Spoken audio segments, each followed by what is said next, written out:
students, today we'll be continuing chapter number 4 of science for standard 8 student. The name of the chapter is metals and non-metals. In our earlier session, we have studied about the physical properties of metals and non-metals. They are ductile, metals are ductile, malleable, sonorous. We have studied about it. Today we are touching the point of chemical properties of metals and non-metals. Is it clear? Okay, let's begin. First of all, we are studying how metal react with oxygen. How metal and non-metal react with oxygen. First is reaction with oxygen. Okay, how metals and non-metal react with oxygen. आप लोगों ने ion के rust होने के बारे में सुना होगा. जो आयन का ऑब्जेक्ट है जब ओपन एयर में रखा जाता है तो आजू बाजू के ऑक्सीजन के कारण और ह्यूमिडिटी के कारण वो आयन पे जंग लग जाती है, आयन रस्ट हो जाता है.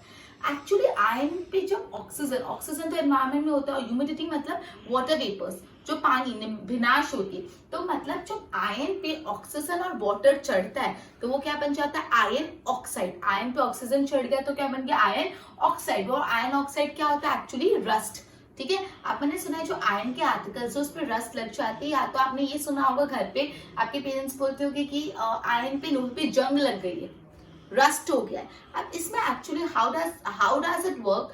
जो आयन होता है जब हम उसको एयर में एक्सपोज करते हैं तो आजू बाजू की सराउंडिंग की ऑक्सीजन के साथ वो रिएक्ट करता है. साथ ही साथ एनवायरमेंट में वाटर दैट इज ह्यूमिडिटी भी होता है, उससे भी रिएक्ट करता है. मतलब जब आयन के ऑब्जेक्ट को ऑक्सीजन और ह्यूमिडिटी मिलती है तो वो क्या बन जाता है, आयन ऑक्साइड. आयन को ऑक्सीजन मिला तो क्या बन गया, आयन ऑक्साइड बन जाता है. ठीक है, उसी तरह मैग्नीशियम रिपन बर्निंग की बात की. जब मैग्नीशियम रिपन को हम बर्न करते हैं मतलब सराउंडिंग ऑक्सीजन के साथ रिएक्ट करता है तो मैग्नीशियम रिपन क्या बन जाती है, मैग्नीशियम ऑक्साइड. जब मैग्नीशियम रिपन को हम बर्न करते हैं तो वो सराउंडिंग एयर के साथ रिएक्ट करता है, मतलब ऑक्सीजन होता है एयर में, उसके साथ रिएक्ट करके बन जाता है मैग्नीशियम ऑक्साइड. क्लियर. ये जो दोनों अभी अपन प्रोसेस पढ़े, आयन का रस्टिंग और मैग्नीशियम का बर्निंग, इन दोनों में क्या हो रहा है, ऑक्साइड्स बन रहे हैं. आयन को बर्न, आयन का रस्ट हो रहा है मतलब आयन ऑक्साइड बन रहा है, और मैग्नीशियम बर्न हो रहा है तो मैग्नीशियम ऑक्साइड. तो दोनों केस में क्या बन रहे हैं, ऑक्साइड्स आर फॉर्म. तो इन शॉर्ट मैंने ये समझा कि मेटल्स जब ऑक्सीजन के साथ रिएक्ट करते हैं तो क्या होता है, उनके ऑक्साइड्स बनाते हैं. ऑब्वियसली जब मेटल ऑक्सीजन के साथ रिएक्ट करते हैं तो क्या बनाएंगे, ऑक्साइड्स बनाएंगे. इसका अपन ने तो एग्जांपल भी देखा आयन का और इसका. अब देखो, ion plus oxygen plus water give ion oxide. Ion plus oxygen plus water gives ion oxide. Magnesium plus oxygen gives magnesium oxide. दोनों में ऑक्साइड्स बन रहे हैं. अब आपने देखा होगा जब कॉपर का बर्तन, कॉपर का जो वेसल होता है, it is exposed to the moist air for long. अगर बहुत लंबे समय तक कॉपर के बर्तन को अगर एयर में आप रख दोगे, मॉइस्ट एयर मतलब जिस एयर में विनाश हो, जिस एयर में ह्यूमिडिटी हो, वाटर वेपर प्रेजेंट हो. ठीक है, तो जब आप मॉइस्ट एयर में कॉपर वेसल को लग रहे हो for a longer period of the time तो आप देखोगे वो कॉपर वेसल पे एक डल ग्रीन कलर का कोट छा जाएगा. उस कॉपर वेसल पे क्या होगा, एक ग्रीन कलर का लेयर छा जाएगा. ये जो ग्रीन कलर का लेयर है वो क्या है, mixture of copper hydroxide and copper carbonate. ये जो कॉपर का वेसल अब जब एयर में रखते हो और एयर में ह्यूमिडिटी होता है तो वो ग्रीन कलर का हो जाता है. ये जो ग्रीन कलर का सब्सटेंस क्या है, copper hydroxide and copper carbonate. वापस समझा रही हूँ, जैसे आयन को जब आप ह्यूमिडिटी प्रोवाइड करते हो, ऑक्सीजन प्रोवाइड करते हो तो आयन ऑक्साइड में बदल जाता है. वैसे जो कॉपर होता है, जब कॉपर को भी आप एयर में रखते हो दैट इज मॉइस्ट एयर में for a very long period of the time तो उससे क्या मिक्सचर बनता है, copper hydroxide and copper carbonate. आपको इक्वेशन दिया Cu मतलब कॉपर प्लस H2O मतलब वाटर प्लस O2 मतलब ऑक्सीजन एंड CO2 मतलब carbon dioxide.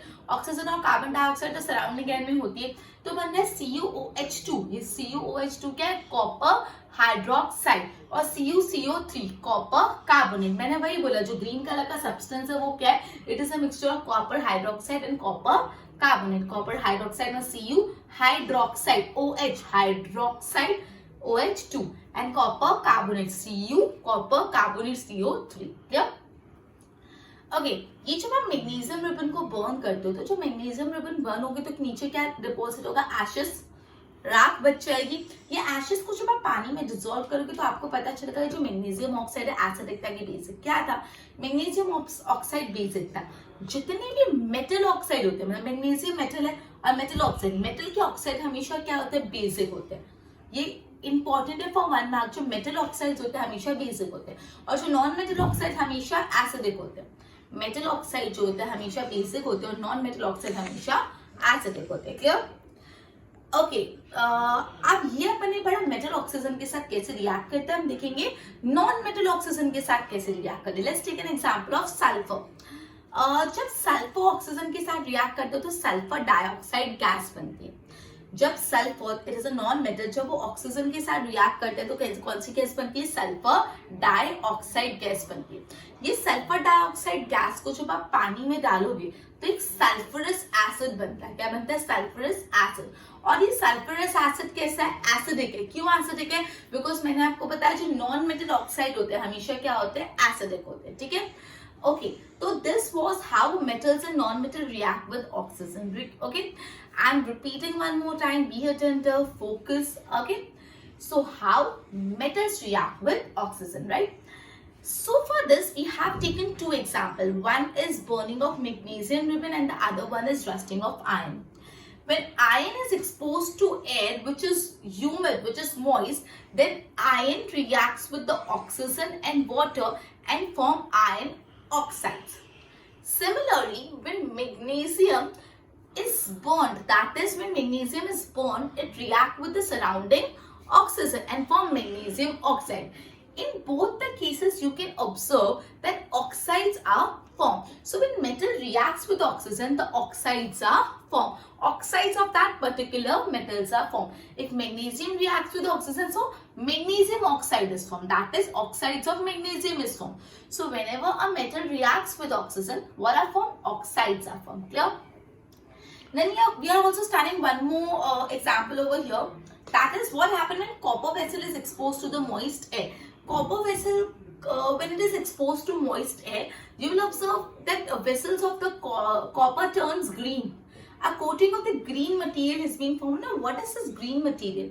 This green material, it is the mixture of copper hydroxide and copper carbonate. This green material, it is the mixture of copper hydroxide and copper carbonate. And to make this clear, equation has been given, that is Cu, copper plus water, that is H2O, O2 that is oxygen, and CO2 that is carbon dioxide. It gives CuOH2 that is copper hydroxide and CuCO3 that is copper carbonate. Okay, then we have studied that when magnesium ribbon is burned, magnesium oxide, that is some ashes are formed. When this ashes is dissolved in water, you need to test whether magnesium oxide was acidic or basic. Magnesium oxide was basic. To make this easy, I have given you a clue, one concept, that metal oxides are always basic in nature.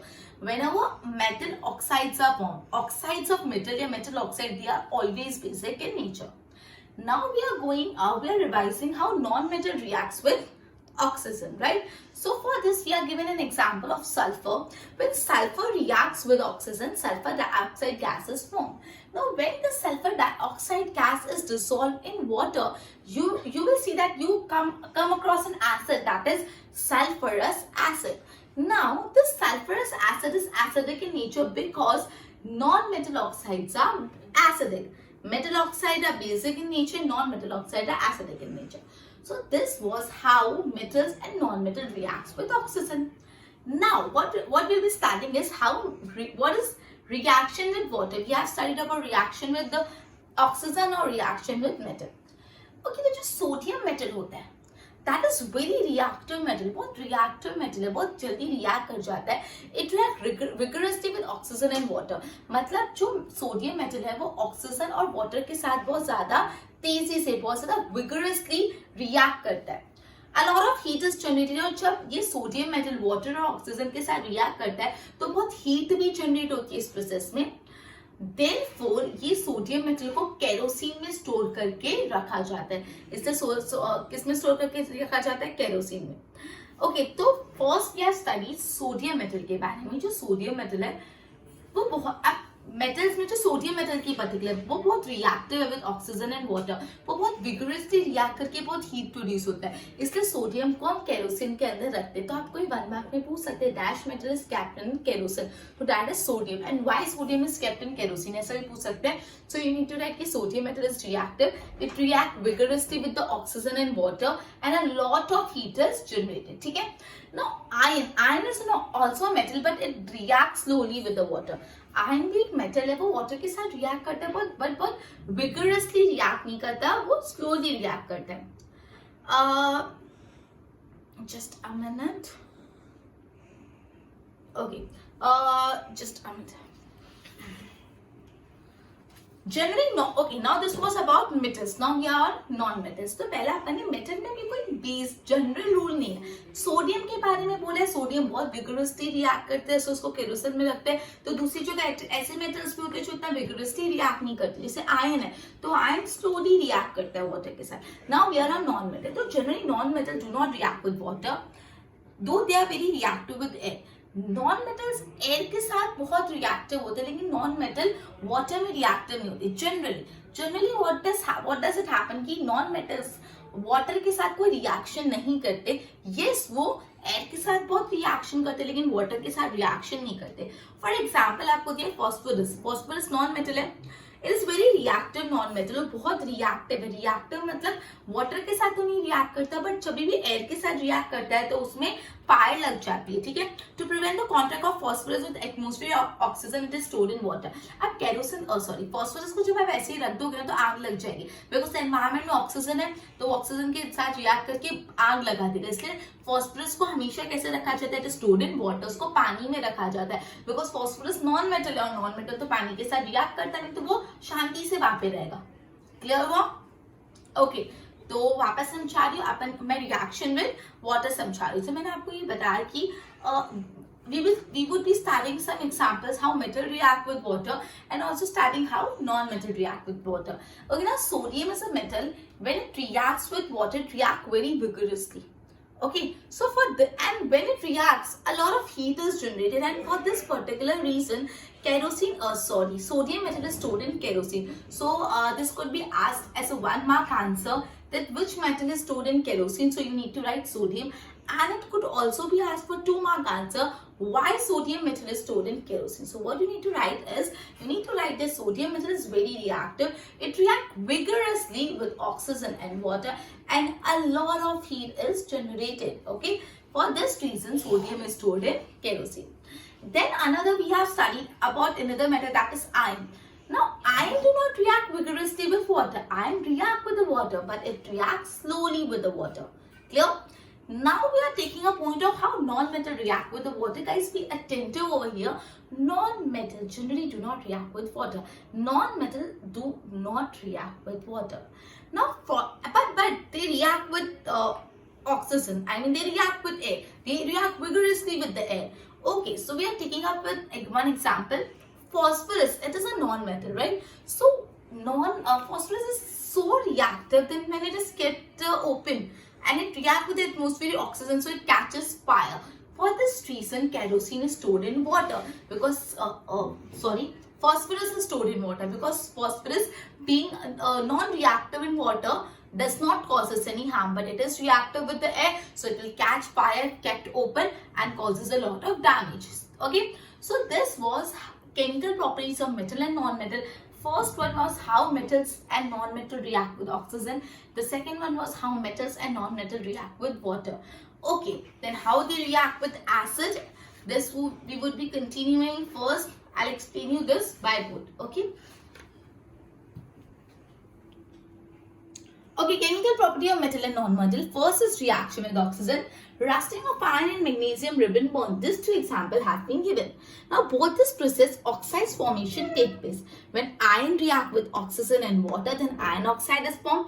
When magnesium react with oxygen, magnesium oxide is formed. Now, when copper vessel is exposed to the moist air for long, what will happen? A dull green coating is formed. This dull green material is made up of copper hydroxide and copper carbonate. Here an equation has been given to you. Cu copper, H2O water, O2 oxygen, CO2 carbon dioxide. So it gives CuOH2. What does this mean? Copper hydroxide. And CuCO3. What does this mean? Copper carbonate.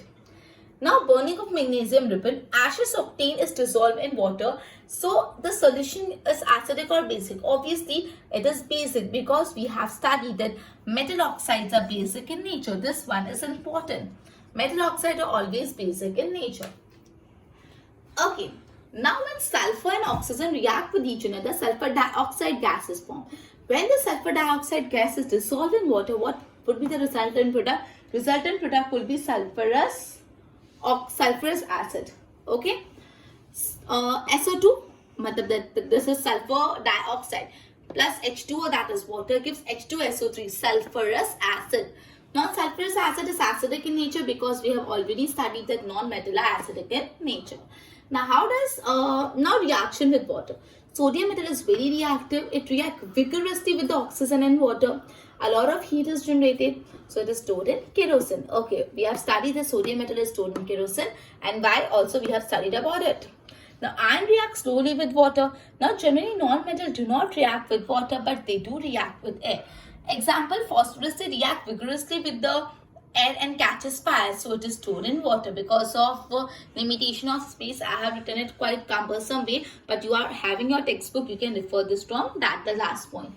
Okay, so first go through this, prepare notes, and I'll be continuing further.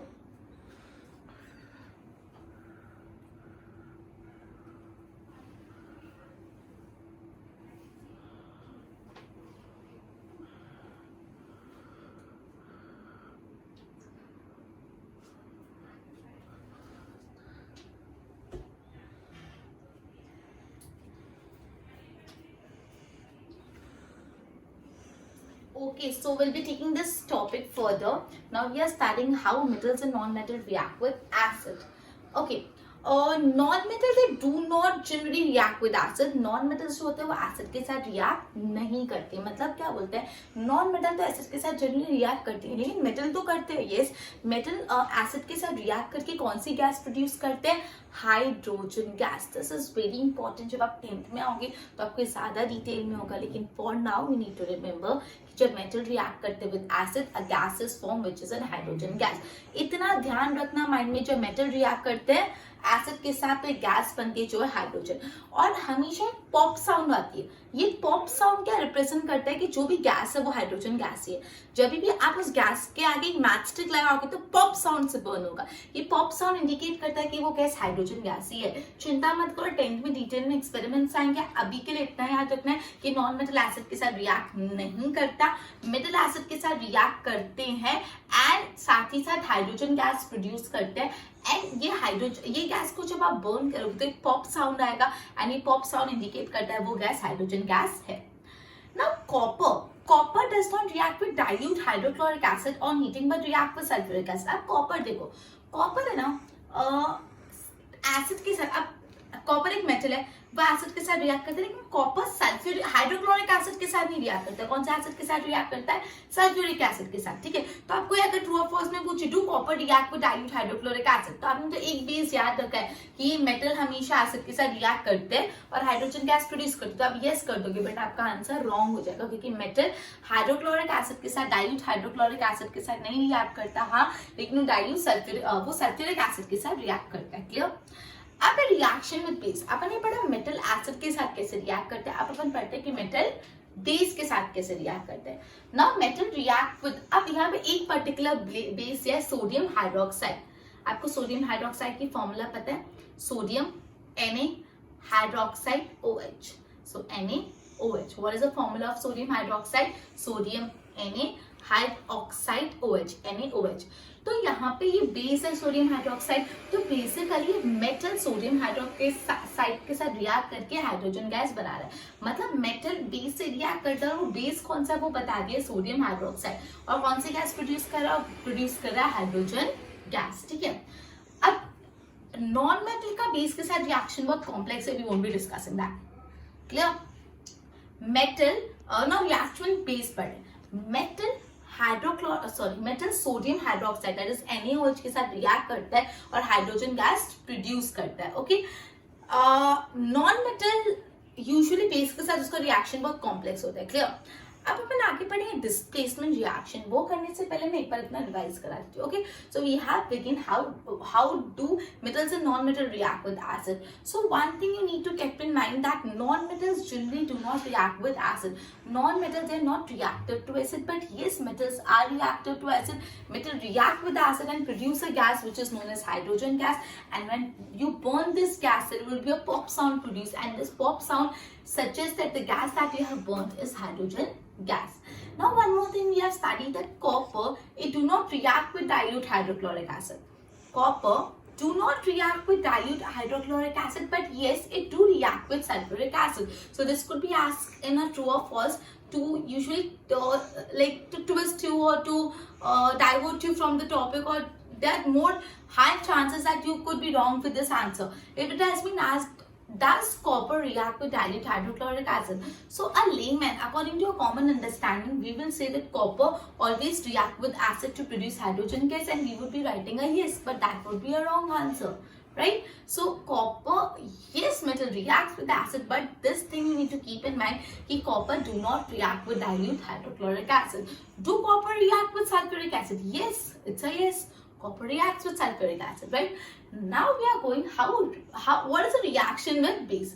So metals react with base. Which base that has been given? Sodium hydroxide. And we know the formula of sodium hydroxide. Sodium is Na, hydroxide with the OH. So NaOH. Metal react with sodium hydroxide and produces hydrogen gas. And reaction of metal, non-metal with the sodium hydroxide, non-metal with base is quite complex. Now we are on the topic of displacement reaction. ये reaction basically मैं आपको समझाऊंगी. अभी अच्छे से समझना तो 9th 10th में आसानी हो जाएगी. अभी गड़बड़ की तो रोते रहोगे, ठीक है? तो अभी अच्छे से समझोगी तो it would be much easier for you. और अभी टाइम पास किया तो it would be a step more difficult for you. Now it's up to you. Okay. So we are studying displacement reaction. बहुत टफ नहीं है. हम इसको एक एक्टिविटी के थ्रू स्टडी करेंगे, right? चलो. Activity 4.8. सबका ध्यान बुक पे, be attentive, right? You are having your book, page number 50. Okay, activity 4.8. So let's start. Now take 500 milliliter beaker and label them A, B, C, D, and E. Simple. 100 milliliter के 5 beaker लो और उसको A, B, C, D, E नाम दे दो. Take about 50 milliliter of water in each beaker. Her beaker में 50 milliliter पानी डाल दो. And dissolve in each of the beaker the teaspoon of each is given below. देखो. Beaker 1 में क्या आपने करा है? Copper sulphate. आप नीचे देखो, नीचे आपको दिख रहा है कुछ लिखा हुआ है, वहां पे ध्यान देना. फर्स्ट बीकर में आपने कॉपर सल्फेट को जिंक के साथ रिएक्ट करा है. सेकेंड बीकर में कॉपर सल्फेट आयन के साथ रिएक्ट हो रहा है. थर्ड बीकर में जिंक सल्फेट कॉपर के साथ रिएक्ट हो रहा है. फोर्थ में आयन सल्फेट कॉपर के साथ रिएक्ट हो रहा है. फिफ्थ में जिंक सल्फेट आयन के साथ. अब ये मैं सोचना बकवास कर रही हूँ इतना, ये इंपॉर्टेंट है, यही पूरा कैच है, ठीक है? तो बोलते जाने मैम टाइम पास कर रहे हैं, ठीक है? ये मत देखना, यही पूरा कैच है, ठीक है? तो देखो, सबसे पहले मैं आपको फर्स्ट ही समझा रही हूँ. Running out of space. Okay, like first listen to me. पहला वाला जो रिएक्शन है, copper sulphate is reacting with zinc. Copper sulphate zinc के साथ रिएक्ट कर रहा है. Okay, copper sulphate, okay, copper sulphate वो जिंक के साथ रिएक्ट कर रहा है. तो अब जो जिंक मेटल है ना, वो बहुत रिएक्टिव है. जिंक मेटल कॉपर से ज्यादा रिएक्टिव है. तो जिंक ने क्या किया? कॉपर सल्फेट में से कॉपर की जगह ले लिया, कॉपर को अकेला छोड़ दिया. कॉपर सल्फेट का पूरा लिक्विड सोल्यूशन था ब्लू कलर का, ठीक है? कॉपर सल्फेट का. अब उसमें आपने जिंक डाल दिया. तो जिंक का काम क्या है? कॉपर और सल्फेट को जुदा करने का, ठीक है? सो कॉपर सल्फेट के सॉल्यूशन में अपन ने जिंक ऐड किया. जिंक का काम क्या है? कॉपर और सल्फेट को अलग कर लेना. जिंक ने कॉपर की जगह ले लिया और जिंक सल्फेट बन गया और कॉपर बेचारा अकेला रह गया, ठीक है? अब मैं इसको आपको एक यहाँ पे लिख के समझाती थी. I think it would be more clear for you. Just a minute. Yes, so यहाँ पे कॉपर सल्फेट था. कॉपर सल्फेट एक ब्लू कलर था. ओके, वेट, मैंने यहाँ पे लिखा हुआ है, यहाँ पे ध्यान दो. कॉपर सल्फेट था. कॉपर सल्फेट जो था एक ब्लू कलर का सोल्यूशन था. उसमें मैंने जिंक डाला. तो जिंक ने क्या किया? कॉपर की जगह ले ली. तो कॉपर सल्फेट के बदले क्या बन गया? Zinc sulphate. और ये जो कॉपर है बेचारा अकेला रह गया. तो ऐसा क्यों हुआ कि जिंक ने कॉपर की जगह ली? क्योंकि जो जिंक मेटल है कॉपर से ज्यादा रिएक्टिव है. जिंक मेटल कॉपर से ज्यादा रिएक्टिव है, तो higher reactive metal displaces the lower reactive metal from its solution. मतलब जिंक ज्यादा रिएक्टिव था, इसलिए उसने कॉपर को रिप्लेस कर लिया फ्रॉम कॉपर सल्फेट सॉल्यूशन. तो ये बात ध्यान रखना, यहाँ पे जिंक ज्यादा रिएक्टिव था कॉपर से, इसलिए जिंक उसको रिप्लेस कर पाया. अगर ऐसा कोई मेटल होता जो, अगर आप कॉपर सल्फेट में ऐसा कोई मेटल डालते जो कॉपर से कम रिएक्टिव है, तो वो उसको डिस्प्लेस नहीं कर पाता, उसकी जगह नहीं ले पाता. तो फर्स्ट में अपन ने कॉपर सल्फेट और जिंक ग्रैन्युल्स को रिएक्शन किया, तो क्या हुआ? कॉपर सल्फेट के बदले जिंक सल्फेट हो गया और कॉपर अकेला रह गया. अब सेकेंड बीकर में देखो क्या हुआ, you can write down the reaction taking place in beaker B in a similar, beaker B में भी ऐसा हो रहा है, कॉपर सल्फेट और आयन नहीं, ऑब्वियसली आयन भी कॉपर से ज्यादा रिएक्टिव है, तो कॉपर सल्फेट और आयन रिएक्ट होता, आयन सल्फेट होकर कॉपर अकेला छूट गया, मतलब आयन ने भी क्या किया, कॉपर को अकेला छोड़ के कॉपर की जगह ले ली, because iron is more reactive than copper, तो उसने डिस्प्लेस कर दिया, right. Okay, there could be a displacement reaction, displacements of zinc by copper in beaker C. अब beaker C में देखो zinc sulfate plus copper turning, तो यहाँ पे कॉपर जो था, just a minute, there could have displacement of zinc by copper in beaker 3 and by iron in beaker E, तो ये अगेन सिमिलर रिएक्शन होगा, similarly iron could be displaced by copper in beaker D. Okay, since we do not see any changes in beaker C, अब beaker C देखो, beaker C में कोई changes नहीं हो रहा, we can infer that copper is not able to replace zinc. अपन ने पढ़ा copper sulphate में जब जिंक आता है तो जिंक ज्यादा रिएक्टिव है, जिंक ने कॉपर की जगह ले लिया, जिंक सल्फेट बन गया, लेकिन जब जिंक सल्फेट में कॉपर रहेगा तो कॉपर जिंक की जगह नहीं ले पाएगा, बिकॉज जो कॉपर है जिंक से कम रिएक्टिव है। ये पूरा सर्कल क्लियर हो जाएगा तो आपको पूरा मैटर क्लियर हो जाएगा। मैं क्या बोली, one more and last time I am repeating this, please pay attention. Copper sulphate में जब मैंने जिंक डाला तो जिंक कॉपर से ज्यादा रिएक्टिव था, जिंक ने कॉपर की जगह ले ली, कॉपर को अकेला छोड़ दिया और जिंक सल्फेट बन गया। अब उल्टा जिंक सल्फेट था और यहाँ पे कॉपर था, तो क्या कॉपर जिंक की जगह ले पाएगा? नहीं, बिकॉज कॉपर जिंक से कम रिएक्टिव है। तो हमेशा जो मेटल ज्यादा रिएक्टिव होता है वो कम रिएक्टिव मेटल को डिस्प्लेस करता है, ठीक है। A more reactive metal can replace a less reactive metal, but a less reactive metal cannot displace the more reactive metal. ठीक है? Okay, just a minute. Let me see. Okay. So this was all about displacement reaction. Is it clear? I'm explaining you one more time. Please pay attention. We are performing an activity to understand this displacement reaction. For this activity, we have taken 5 beaker. We have filled water in it and add different solution to it. In first beaker, we have added copper sulfate with zinc granules. So what will be the result? Copper sulfate and zinc granules. So zinc, being more reactive than copper, will displace copper from the copper sulfate and form zinc sulfate, and copper would be left alone. But when the opposite happens, that is, as you can see in beaker C, when zinc sulfate reacts with the copper, does copper replaces zinc? No, because copper is less reactive than zinc. So copper won't be able to replace zinc. So for this displacement reaction to occur, one simple rule is that more reactive metal displaces the less reactive metal from a solution, but less reactive metal cannot displaces the more reactive metal from a solution. This is the crux of the entire displacement reaction. Okay. अब अपन next topic पे पढ़ रहे हैं, जो last topic है of the chapter. We are completing the chapter today itself. Uses of metals and non metal. पहला paragraph में metal के यूजेस है और फिर जो पॉइंट्स है वो नॉन मेटल के। You should be able to guess why metals are used in making. अब मेटल से मशीनरी बनती है, ऑटोमोबाइल, एरोप्लेन, ट्रेन, ये सब बनते हैं। नॉन मेटल के यूजेस देखो, तो non metal is essential for our life. Non metal हमारे लिए जीने के लिए सबसे एक्सट्रीम इंपॉर्टेंट है। क्यों? Because oxygen is non metal. Inhale क्या करोगे? सांस क्या लेते हैं अपन? इनहेल क्या करते हैं? ऑक्सीजन ही नहीं होगा तो क्या करेंगे? तो ऑक्सीजन जो नॉन मेटल है हमारे सर्वाइवल के लिए नेसेसरी है, हमारे लाइफ के लिए बहुत एसेंशियल है, बिकॉज लिविंग बीइंग क्या इनहेल करते हैं? ऑक्सीजन। दूसरा importance, sorry, non metal used in fertiliser to enhance the growth of plant. Nitrogen is a non metal. Nitrogen plant में डाला जाता है एज अ फर्टिलाइजर, जिससे प्लांट ग्रो। जो हम प्लांट्स में फर्टिलाइजर छिड़कते हो, फर्टिलाइजर किससे बनते हैं? नाइट्रोजन से। नाइट्रोजन क्या है? Non metal. हम प्लांट में फर्टिलाइजर छिड़कते हैं, क्यों छिड़कते हैं? प्लांट की ग्रोथ के लिए। वो फर्टिलाइजर में क्या है? नाइट्रोजन, और नाइट्रोजन क्या है? Non metal. तो नॉन मेटल प्लांट की ग्रोथ के लिए नेसेसरी।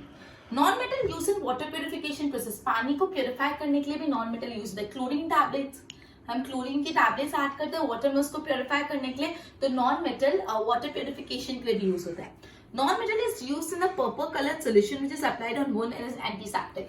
अगर कोई सेप्टिक हो जाता है तो एंटीसेप्टिक क्रीम्स लगाई जाती है, उसमें भी नॉन मेटल यूज होता है। और फिर नॉन मेटल से पटाखे भी बनते हैं, क्रैकर्स भी बनते हैं। क्लियर? तो this was some uses of non metal. One more time I am recalling it, please pay attention. First one is Non-metal is very essential for survival or for life of living being, because what do living being inhale? Living being inhale oxygen, and oxygen is a non-metal. Then non-metal is used as a fertilizer for growth of plants. Now fertilizer, what is there in fertilizer? Nitrogen, and nitrogen is a non-metal. Then non-metals are used in water purification plants. It is also used to purify the water. Then non-metal are also used as an antiseptic, which is a purple color solution. The last but not the least, non-metal are used to make crackers. Clear? Okay, this we have completed, but yes, we have one more point over here. The yellow box on page number 52. I'll be explaining you one start to. Okay, so we have learned कि जो chemical reactions होता है तब नया substance बनता है. ये जो new substance बनता है वो पुराने substance से बिल्कुल अलग होता है. जब आपका एक ऐसा substance बन जाए जिसको chemical reaction से भी और divide करना impossible है, मतलब आपने chemical reaction करते करते आप एक ऐसे substance पे आ गए जिसको further change करना मुश्किल है. जब आप वो stage पे आ जाते हैं तो वो चीज को बोलते हैं element. क्या बोलते हैं? एलिमेंट. क्लियर? अब देखो ये बात लिखिए, the substance are different. Okay, तो पहले वही लिखा है, केमिकल रिएक्शन में new substance are form and these substance are different from those underwent reaction. Never substance cannot be broken down further by chemical reaction, by cooling, heating or electrolysis. So it is called element. जब आप कोई भी substance को और further break down नहीं कर सकते, cool करके, heat करके, electrolysis कुछ भी करके, तो उसको क्या बोलते हैं? Element.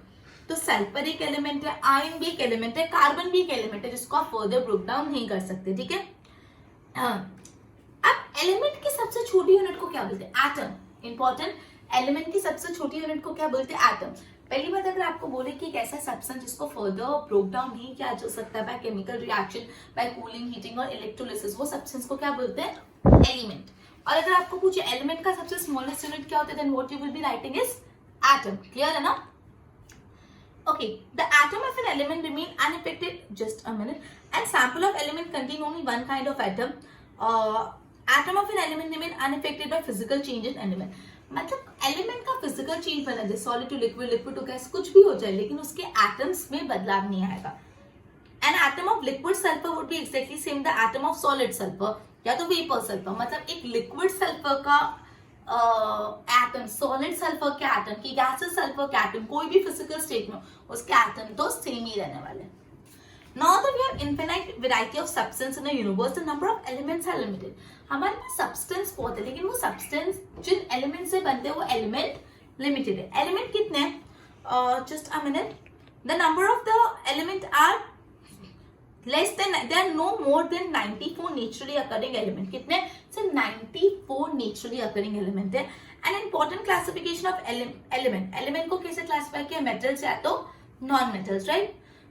Most of the element metal होते हैं, बाकी के जो बच्चे भी होते हैं वो नॉन मेटल्स होते हैं, तो मेटलॉइड्स होते हैं. मेटलॉइड्स कौन से होते हैं? ऐसी चीजें उसमें मेटल और नॉन मेटल दोनों के कैरेक्टरिस्टिक है. तो इधर yellow paragraph, please don't ignore this, this is quite important. This could be asked as an objective questions. Okay, so one more time explaining, please pay heed to it, please pay attention. Okay, so we are studying when a chemical substance take place, the new substance is formed and the original substance undergo changes. Okay, now when a substance could not be further broken down by chemical reaction, either by heating, by cooling, by electrolysis or by any process, that substance is element, right? Now the smallest unit of element is atom, right? Now the atom of the element remain unaffected by its physical state, that is the sodium sulfur, solid sulfur, liquid sulfur or gaseous sulfur. In any state, the elements of the atoms of sulfur remain same. Now we have studied that we do have a variety of substance, but the elements from which these substances are made are quite limited. Okay, there are only 94 naturally occurring elements, and these elements are classified as metals or non-metal. Most of the elements are metal, but yes, we do have few non-metals and we do have few metalloids. So, what does metalloid mean? Metalloid means the substance that possesses characteristic of metal and non-metal both. Clear? So, we have studied about reaction with acid, reaction with base. We have also studied about displacement reaction, and along with that, we have also studied about uses of metals and non-metal, right? So, please pay attention to the board. Now, non-metal reaction with acid, non-metal generally do not react with acid. Okay, metal do react with acid and produces a gas known as hydrogen gas. This is really an important answer for 1 mark. That burns with a pop sound. Copper does not react with dilute hydrochloric acid on heating, but they do react with sulfuric acid. Now, reaction with base. Metal react with sodium hydroxide to produce hydrogen gas. Now, reaction of non-metal with base is quite complex and we won't be going in details of the same. Now, displacement reaction, first I have written read activity. We've already read the activity. Then we have written a metal displaces the another metal from its compound in an aqueous solution. Yes, one metal replaces another metal in an aqueous solution. Then we have studied zinc releases copper sulfate from zinc sulfate. Okay, we will be seeing over. Okay, just a minute. Zinc replaces copper from copper sulfate from the zinc sulfate and forms zinc sulfate. मतलब zinc it replaces the copper from copper sulfate and forms zinc sulfate. Now the copper sulfate that was earlier, it was of blue color, right? Copper sulfate. Now ये blue color disappeared and a powdery mass is appeared because copper sulfate में से copper हट जाएगा तो वो blue colour भी हट जाएगा और क्या हो जाएगा, पाउडरी सब्सटेंस कॉपर कलर का रह जाएगा. Look over here, copper sulphate that is CuSO4 plus zinc that is Zn. तो जब CuSO4 प्लस Zn हो जाएगा तो जिंक कॉपर को रिप्लेस कर देगा, तो Zn के बदले Cu के बदले Zn लिखो तो हो जाएगा ZnSO4 प्लस Cu अकेला रह गया. Now zinc is more reactive than copper and iron. Zinc copper और आयन दोनों से ही ज्यादा रिएक्टिव है. Now more reactive metal displaces the less reactive metal, but yes, less reactive metal cannot replaces the more reactive metal. Now uses of metal, so oxygen it is used for breathing, nitrogen it is used for fertilizer, that is for growth of plant and animal. It is also used in water purification process. It is also applied on wound as an antiseptic, and also non-metals are used in crackers. Okay, so we have completed the entire chapter number 4 for standard 8 student. The name of the chapter is Material and Non-Metal. This chapter is very interesting and it is based for standard 10. So if you will take this chapter lightly, you would really need to suffer in standard 10. So I hope you'll get it. Okay, so we'll be starting with the next chapter in the next lesson. Go through the boards. Till then, goodbye.